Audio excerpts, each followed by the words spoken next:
नमस्कार, स्वागत है आपका हमारे चैनल पर।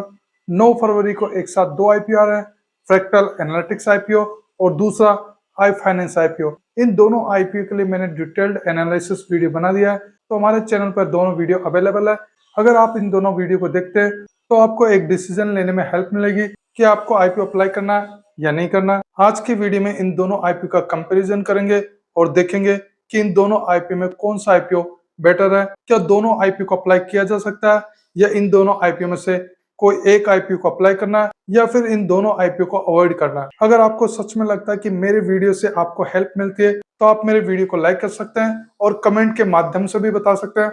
मैंने रिटेलर्स की हेल्प करने के लिए ये चैनल की शुरुआत की है। अगर आप मेरे चैनल पर नए और आपको लगता है कि मेरे वीडियो के माध्यम से आपको हेल्प मिल सकती है तो आप मेरे चैनल को सब्सक्राइब कर लीजिए। तो चलिए हम आज के वीडियो पर आते हैं और दोनों आईपीओ का कंपेरिजन करते हैं और देखते हैं कि दोनों आईपीओ में से कौन सा आईपीओ बेटर है। वैल्यूएशन वाइज कंपैरिजन किया जाए तो फ्रैक्टल एनालिटिक्स आईपीओ में प्राइस टू बुक वैल्यू 8.65 है, जबकि आई फाइनेंस में प्राइस टू बुक वैल्यू 1.71 है। फ्रैक्टल एनालिटिक्स में प्राइस टू बुक वैल्यू ज्यादा है। इशू प्राइस की बात की जाए तो फ्रैक्टल एनालिटिक्स आईपीओ में एक शेयर की प्राइस 857 से लेकर 900 रुपीज है, जबकि आई फाइनेंस में एक शेयर की प्राइस 122 से लेकर 129 रुपीज है। शेयर की फेस वैल्यू की बात की जाए तो फ्रैक्टल एनालिटिक्स आईपीओ में एक शेयर की फेस वैल्यू 1 रुपी पर शेयर है, जबकि आई फाइनेंस में 2 रुपी पर शेयर है। अब दोनों आईपीओ में कंपैरिजन किया जाए तो fractal analytics IPO I finance की तुलना में हाई वैल्यूएशन पर है। अब दोनों आईपीओ में देखते हैं कि फ्रेश इशू का पोर्शन और ऑफर फॉर सेल का पोर्शन कितना है। तो फ्रैक्टल एनालिटिक्स आईपीओ में जो टोटल इशू साइज है 2834 करोड़ का, आई फाइनेंस आईपीओ में टोटल इशू साइज 1010 करोड़ का है।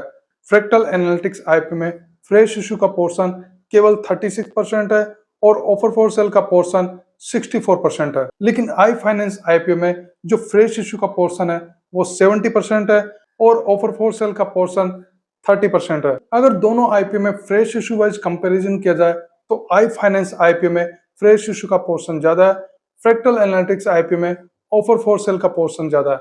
फ्रेश इशू कंपैरिजन में आई फाइनेंस आईपीओ अच्छा लग रहा है। अगर प्रोमोटर होल्डिंग का कंपैरिजन किया जाए तो फ्रैक्टल एनालिटिक्स आईपीओ में जो प्रोमोटर की होल्डिंग है 18.19% है, लेकिन आई फाइनेंस में कोई भी आइडेंटिफिएबल प्रोमोटर नहीं है। वैसे तो फ्रैक्टल एनालिटिक्स कंपनी में भी प्रोमोटर होल्डिंग कुछ खास नहीं है, लेकिन दोनों का कंपैरिजन किया जाए तो फ्रैक्टल एनालिटिक्स आईपीओ ठीक लग रहा है। अब मार्केट कैप वाइज कंपैरिजन करें, फ्रैक्टल एनालिटिक्स कंपनी का मार्केट कैप 15,473.60 करोड़ है।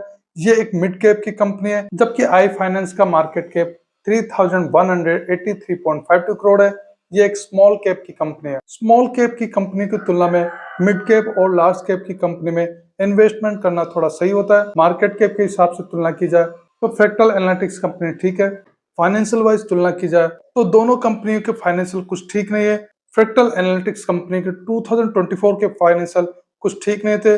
2024 फाइनेंशियल में कंपनी को लॉस हुआ, लेकिन 2025 फाइनेंशियल में इन्होंने थोड़ा इम्प्रूव किया, लेकिन कंपनी को अभी भी अपने फाइनेंशियल में सुधार करने की जरूरत है। आई फाइनेंस कंपनी की बात की जाए तो 2025 फाइनेंशियल में केवल 2% की ग्रोथ हुई। अगर आपको इन दोनों कंपनी के फाइनेंशियल के बारे में ज्यादा जानकारी चाहिए तो मैंने इन दोनों आईपीओ का सेपरेट एनालिसिस वीडियो बनाया है। आप मेरे चैनल पर इन दोनों वीडियो को देख सकते हैं और इन दोनों कंपनी के फाइनेंशियल के बारे में पूरी जानकारी जान सकते हैं। मैंने दोनों आईपीओ के कंपैरिजन वीडियो में इन दोनों कंपनी का ओवरऑल फाइनेंशियल बताया। और ओवरऑल फाइनेंशियल की बात की जाए तो दोनों कंपनी के फाइनेंशियल कुछ ठीक नहीं है।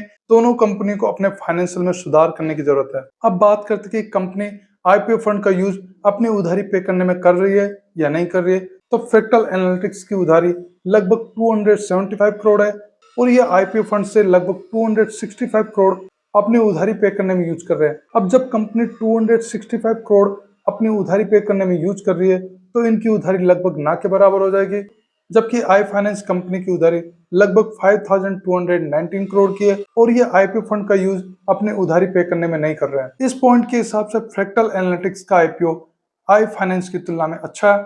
ग्रे मार्केट में डिमांड की बात की जाए तो फ्रैक्टल एनालिटिक्स आईपीओ के लिए अभी ग्रे मार्केट में डिमांड 55 रुपीज है। इसके अकॉर्डिंग लिस्टिंग है 6.11% हो सकता है, जबकि आई फाइनेंस आईपीओ के लिए अभी कोई डिमांड नहीं है।